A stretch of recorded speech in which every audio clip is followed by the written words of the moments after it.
ഈശ്വര, വിഘ്നേശ്വര രക്ഷിക്കണേ. സമസ്ത അപരാധങ്ങളും പൊറുക്കണേ.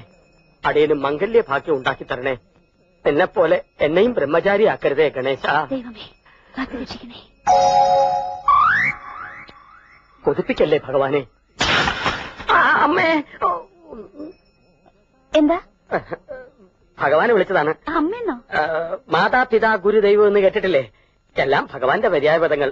എല്ലാം ഒന്ന് തന്നെ. അല്ല, ചോദിക്കണോണ്ട് വേറൊന്നും തോന്നരുത്. കുറച്ചു ദിവസമായിട്ട് ഇവിടെയൊക്കെ കാണുന്നു. എവിടത്തെയാ? ഞങ്ങളിവിടെ താമസമായിട്ട് 1.5 മാസേ ആയിട്ടുള്ളൂ. ഓ, അനിയത്തിയായിരിക്കും അല്ലേ? അല്ല, മോളാ.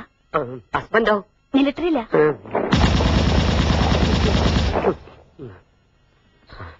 ഇന്നിനി പ്രദക്ഷിണം വേണ്ട. നിന്നെ നോക്കിയിരിക്കായിരുന്നു. പോയ്ക്കാൻ വല്ലോ വാങ്ങിയോ? ശാമ്പ്രാണത്തിന് വാങ്ങിച്ചു. അതല്ലടാ, ബീഡി. ഇഷ്ടമുള്ളടത്ത് പോയിച്ചോളൂ. പുകഞ്ഞു പോകാണ്ടിരുന്നാ മതി. എന്തേ? ഒന്നും പറഞ്ഞില്ല മുത്തശ്ശിയെ.